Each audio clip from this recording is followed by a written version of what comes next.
Martin Lloyd-Jones, you are an evangelical preacher, and it's your wish to bring people back to the biblical truth about man.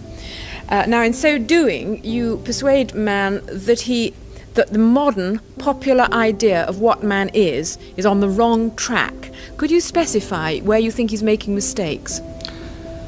Well, it makes a mistake in that the essential biblical view of man is that he's a creature who has gone astray. In other words, I criticize the modern view of men on two grounds. One is that it makes too much of men. Secondly, that it doesn't make enough of men. It doesn't make enough of men in that it tends to regard him as just an animal. Perhaps his cerebrum has developed a little more than most animals, but still essentially an animal.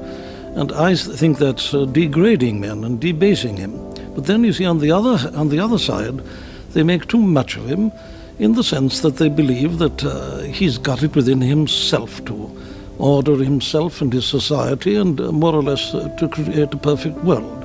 So I criticize on both those grounds. It's inconsistent, whereas the biblical view, to me, is a consistent view of men in this way, that it says that man is a creature created in the image and likeness of God, that he's not a mere animal, that he's the Lord of creation, that the image of God, such as which means his reason and his power to criticize and evaluate and to control himself, this image of God is in him, and that is man essentially. Well, then why is man as he is? Well, that is because he's rebelled against this, rebelled against God, and regards himself as a God, and he's incapable of functioning as such. The result is you've got chaos. But this is a unified view.